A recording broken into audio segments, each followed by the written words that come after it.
You're gonna love every second of this. This guy really thought he came prepared against Charlie Kirk and Vivek Ramaswamy, only to be eviscerated in response to the issue of Donald Trump and the events of J6. But as we approach another January 4 years later, I think it's worth setting the record straight over the politics that has been played on the fateful day in these 4 years. Take a look at this incredible exchange before I tell you more about it. I want to go back to January 6th real quick.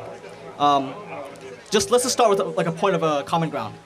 Hypothetically, if one of our candidates had insurrected the government, or at least attempted to, do you think that candidate is eligible to be voted upon? Well, the Constitution says no, but it wasn't an insurrection. No one's been tried for insurrection. And you do realize that he's being tried on that. No, he isn't. He's actually not. Well, not on insurrection, the specific statute, but he's being tried for that. Insurrection is a very specific crime in the federal code. He is not being tried for insurrection. I understand that, but he's still being tried on that case, right? No, he's being tried on the events of that day, which is not an insurrection. No, well, okay, fine. That I word is actually a super important word, because that literally means armed rebellion to overtake the United States government. Not necessarily. You don't have to be an armed rebellion. So just it does have definition. Which class are you going to? Which class do you have ethics. next? Ethics. Okay, so it's relevant. Hold on. So go to the Constitution. Section 3 of the 14th Amendment, though. Yes. Insurrection is the word that's used. Indeed. So there was actually rebellion, insurrection and rebellion. So there was widespread speculation about whether Jack Smith would bring this case against Donald Trump. Indeed. Yep. He did not. Because the legal definition. Why did he do that? And the reason Jack Smith didn't bring the case is that he would have lost 9-0 at the Supreme Court if he did. Well, hold on. Because that's funny that you say that. Okay. That's exactly the result that they had with a number of the cases that have gone to the Supreme Court as well. You say it would be 9-0 at the Supreme Court, right? As it was on the case where Trump could be on the ballot, went to the Supreme Court, it was 9-0, hands down. Okay, and this would have been 9-0 as well. That's why you better come prepared if you're making such a public claim. Now, while that day 4 years ago has been discussed enough, I think what Charlie said here is kind of broadening of definitions that the left of this issue has been doing for far too long. And that's why J6 has become a trial by media and propaganda even before it has gone to an actual court trial in the last 4 years. That's more than enough time for an indictment, investigation, and charge sheet against Donald Trump for the specific crime of an insurrection if it were real, especially under a Biden-Harris presidency that would love nothing more. By the way, I'd love you to be part of the conversation, so make sure to subscribe to the channel, never miss out. But whichever way you look at it, the indictments that Special Counsel Jack Smith brought dance around the core allegation of inciting a violent rebellion against the state and never actually make that charge. And that should tell you something, especially given the fact that Jack Smith has reportedly decided to step down and resign before Donald Trump takes office. Well, this sends the entire last 4 years of investigation into the freezer indefinitely. Here's the actual court filing from the special counsel that indicts Donald Trump on 4 counts: conspiracy to defraud the United States, conspiracy to obstruct an official proceeding, obstruction of an attempt to obstruct an official proceeding, and conspiracy against rights.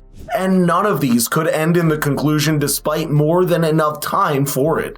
That's a curious detail that seems to be missed out every time when these cold legal facts should actually be the starting point of every debate like this. You do acknowledge do you acknowledge any of the voter fraud allegations or any of that? Do you think Donald Trump committed a coup against the U.S. government? He attempted to, absolutely. So why do you believe he left the White House? What do you mean, why did he leave the White House? Because somebody who was really leading a coup. It failed. Why did he call for the protesters to go home? I just think this idea. No, he didn't do that, though, right? He waited 3 hours in the White House as multiple. That's not correct. Really? Within 30 minutes. Within 30 minutes, he sent a tweet out and said, go home. No. 30 minutes. Hold on. He said to stay. He said to remain peaceful, correct? Yeah. He told rioters to remain peaceful. Hold on a second. Does that make sense? Peaceful and patriotically before anything ever happened at the Capitol. He said that one time during his 1.5-hour speech at the Ellipse, correct? Well, so you acknowledge he said peaceful and patriotically march. I'm not a 4-year-old who analyzes the speech takes out one sentence from the speech and says it's all okay. When did he ever say do anything violent? He said to fight, or else you're going to lose your country. Yeah, it's what does that mean? Do you know what else when he said fight after he got shot? What does that mean? You know who says fight? Kamala Harris has it as her campaign slogan, fight. When we fight, we win. I heard every 20 seconds Wait, the hold DNC. On. Did Kamala Harris and the Democrats try to coup the government? Well, actually, yes. It's interesting. Oh, right. Oh, let's do it. Yeah. Hold on a second. How did she become candidate? How many votes did she get? She was on the ticket of Biden, because of a coup. They removed the sitting president named Joe Biden and put her on the top of the ticket. Who are you voting for? When you vote on a ticket, who are you voting for? Well, actually, no. In the primary, you're only voting for Joe Biden, not Kamala Harris. People aren't voting for that, correct? In a primary campaign, Kamala Harris was not on the ticket, and you know that's correct.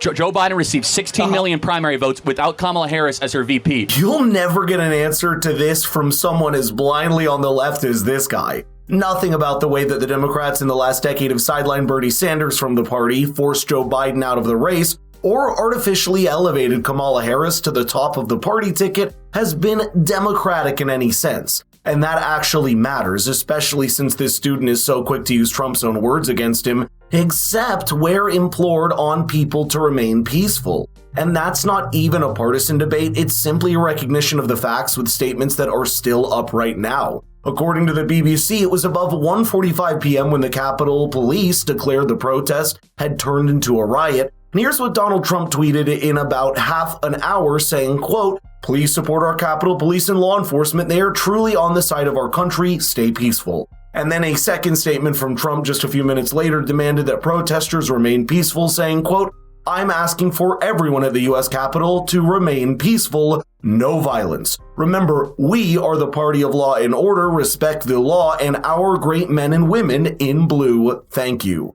You'd think that these would at least add some counterweight to the caricature that has been of Donald Trump on that day, and yet you never see it from people that are more interested in proving a point than getting to the facts. That's why what this student said next is especially egregious and insensitive, showing where he's really coming from with this line of argument. I just want to ask a question though. Who died on January 6th? One person, or multiple police officers. No, actually one person died on January 6th. Yeah. And it was Ashley Babbitt, an unarmed Trump supporter who got shot in the head by one of Maybe Nancy. she shouldn't have trespassed in the Capitol. I don't know.